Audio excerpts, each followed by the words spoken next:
Hello and welcome to the midweek edition of Business Incorporated. Many thanks for joining us. I am Bolaji Akinwale. Today on the program, Apple plans to raise up to $12 billion in bonds with both fixed and floating interest rates. The oil freeze controversy rages on as Iran disagrees with OPEC's decision to freeze output. Plus, Nigeria's oil and gas loan book performance among the country's banks is set to tumble, according to EcoBank research. Let's begin with the crude oil markets as oil prices fell, reversing gains earlier in the session and signs that Iran will not join in a deal between Saudi Arabia, Russia and other producers to freeze oil outputs at January levels, keeping the current oversupply in place. Brent crude was down 31 cents at $31.87 a barrel. It had climbed to $32 a barrel in early trade. Now, U.S. crude fell 25 cents to $28.79 a barrel after trading for much of the Asian session above $29 a barrel. Top oil producers, Russia and Saudi Arabia, on Tuesday agreed to limit oil production at January levels, contingent on Iran's agreeing to join the freeze. We'll talk about this later on the program, especially as Iran has described the decision as illogical.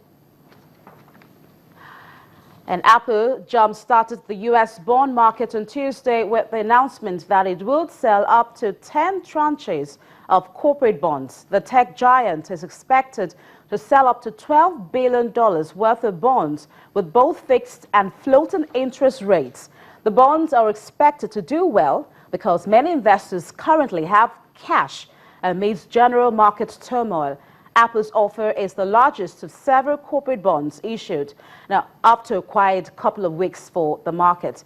Issuing bonds which pay an interest rate to investors is currently relatively cheap, with interest rate all but non-existent.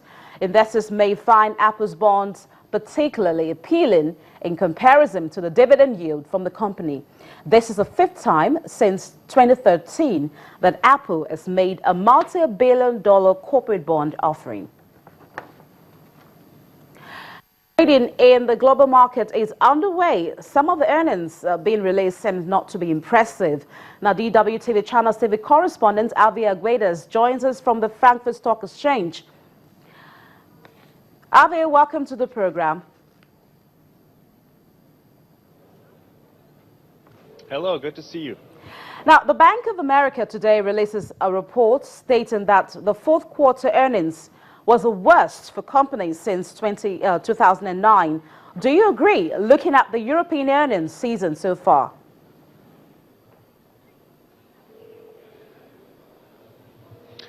Yes, I would definitely have to agree to that because even though the European earnings season is still on its way, it's more or less in the halfway. The problem is that most of the companies have actually not met the projections for their earnings, and that is something that has investors worried. The performance of the European companies is definitely not as good as it should be, especially considering some of the conditions that the companies have had, especially the lower euro that has benefited many companies, and some of the earnings misses that we are seeing are even worse than before the financial crisis. So it definitely goes hand in hand with what we're observing in the United States. We still have to see how the other half of these earnings is going to look like, but chances are that they will be disappointing.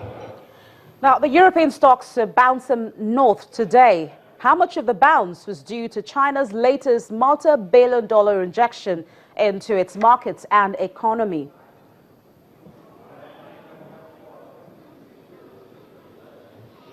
Well, of course, investors do like to see stability in the Asian markets, especially logically in China. And we know that the fact that the yuan has not been devaluated yet, or yet again, I should say, is calming investors a little bit. But if you take into consideration that we had a very bad weeks before, well, what we are seeing now is just a general recovery of the losses that we had in the past. And in the case of the main German index, the DAX, today we are seeing a very strong recovery at the moment with gains of more than 1.9% as we speak, which is, of course, a very good sign. But there still is a long way to actual recovery, and we still don't know if we will see more turmoil in the Asian markets in the upcoming future, since the yuan could be devalued again.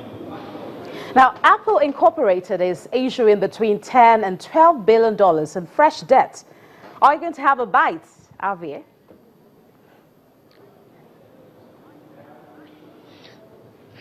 Well, I am afraid that there might be a worm in there, so I'm not quite sure, but that's just me. That being said, of course, Apple is a very trusted company. It's a favorite for investors, and you already mentioned that these bonds are very probably going to sell very well. But you still have to take into consideration that the outlook for Apple might not be as bright as it has been in the past, because they are having a little bit of a problem selling the iPhone in the volume that they are accustomed to. And that is the big challenge that Apple will have to face, to not only continue with its development of its most important product, but to stop the dependency on the iPhone in order to shore up the future of the company. And that is something that you also have to take into consideration. But it is a very big player. It is a very big company that is a favorite for not only customers but investors. So it is definitely not a bad idea to probably invest in it still.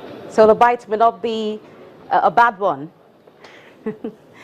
All right, thank you, Javier. Thank you so much for your time. Javier Guedes, the WTV Channel TV correspondent, reported live from the Frankfurt Stock Exchange. Now, after the break, we will discuss the controversy surrounding the decision of the Organization of Petroleum Exporting Countries to freeze oil output. Please stay with us.